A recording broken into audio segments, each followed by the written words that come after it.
$324 million, approved by Congress. The law made it mandatory. 32 bipartisan senators signed, including the president.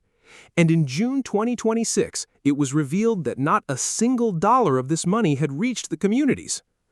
On Wednesday, June 3, 2026, during a Senate Finance Committee hearing, when Treasury Secretary Scott Bessent sat down to defend the budget, Virginia Senator Mark Warner took the podium. He had one fact in hand: June, and $0. Warner said, "The money is sitting there. It needs to be distributed." Bessent said, "OMB did not allocate until April 8. Now we are distributing." Warner said, "It's June now. Not a single dollar has been paid yet." This entire dialogue lasted less than 30 seconds. But within it, there was the question of whether the billions of dollars program approved by Congress was effectively being frozen by the executive. Constitutional, bipartisan, and still unanswered. If you want to see these kinds of facts with this clarity, subscribe now and turn on notifications. Let's return to the stage. Background. What is CDFI and why is it important? To understand this story, you first need to know what has been frozen. CDFI, or Community Development Financial Institutions, are community development financial institutions.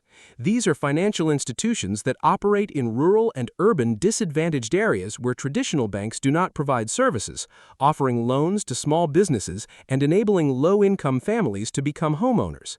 There are more than 1,400 CDFIs in the United States.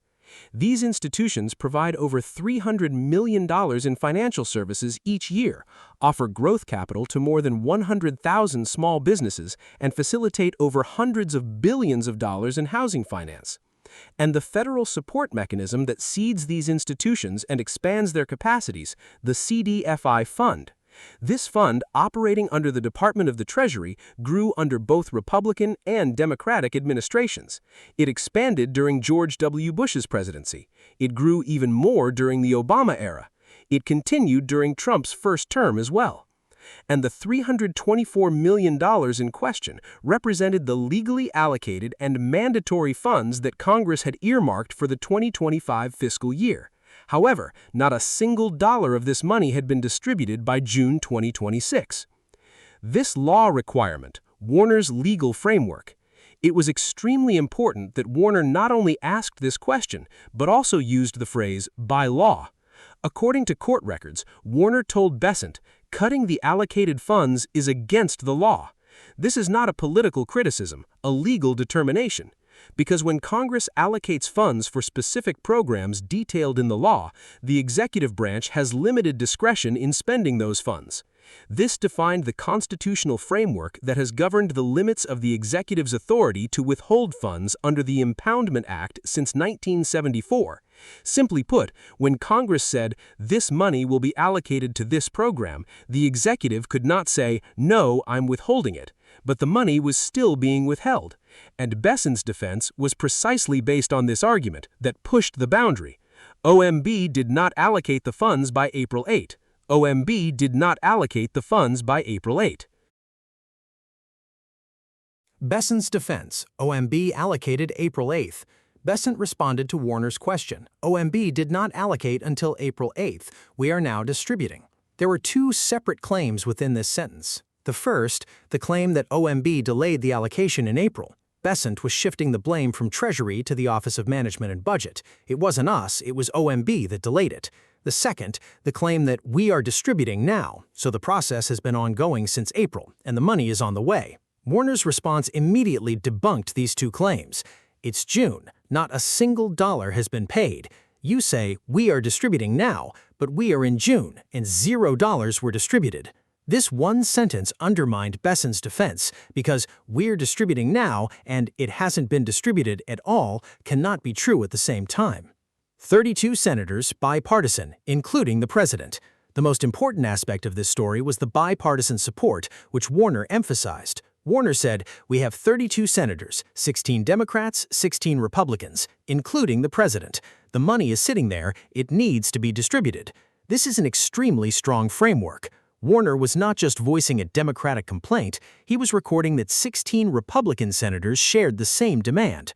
The roots of this bipartisan support extends to the Senate Community Development Finance ROC, which Warner and Idaho Republican Senator Mike Crapo co-founded in 2022.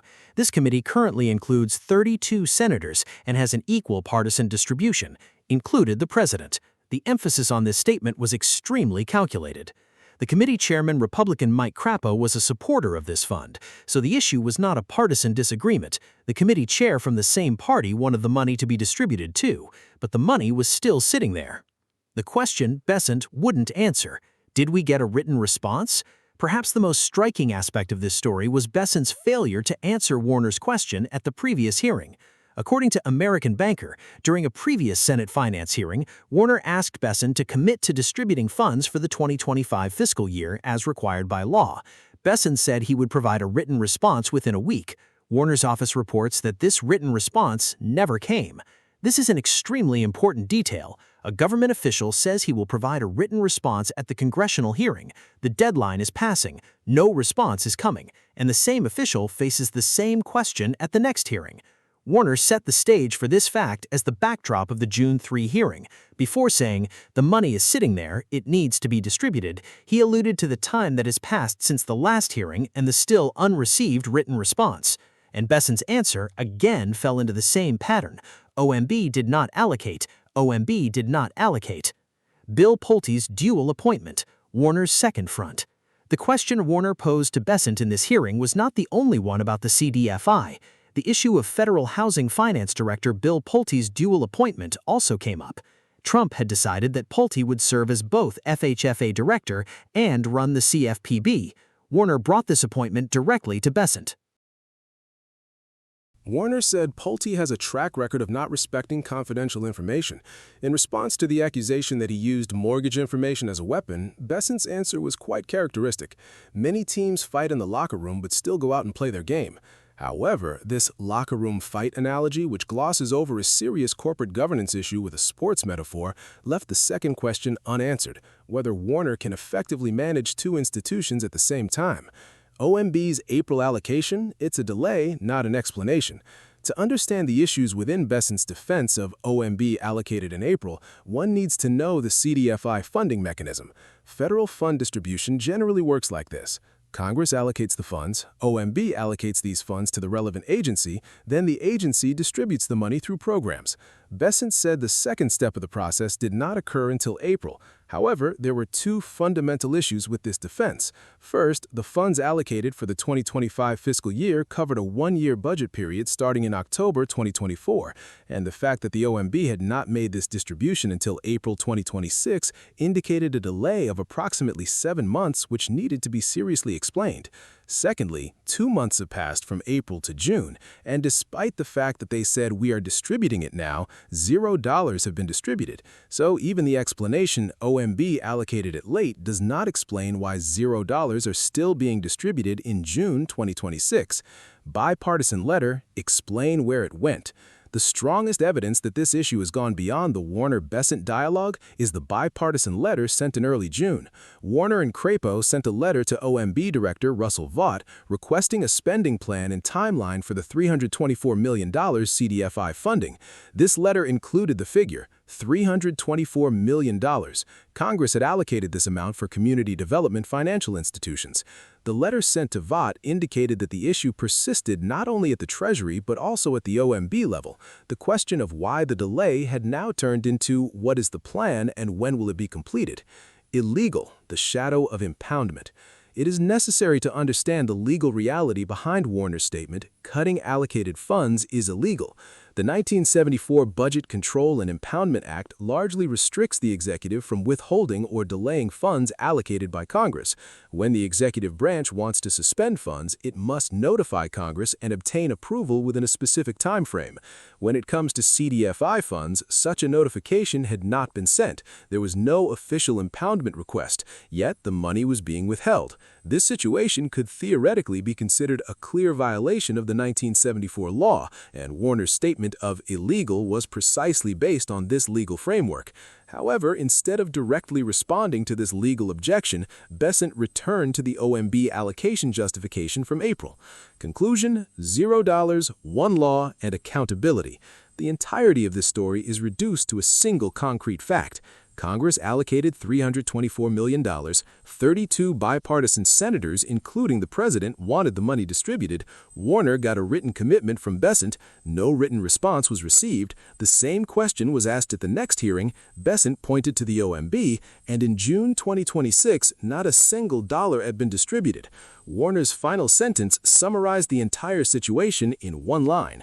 It's June. Not a single dollar has been paid. Not a single dollar has been paid yet. This was a bipartisan call, and it went unanswered. 1,400 CDFIs, small businesses, rural communities, low-income families. These are the people this money needs to reach, and these people were still waiting. If you want to follow this type of analysis, subscribe, and don't forget to turn on notifications. See you in the next analysis.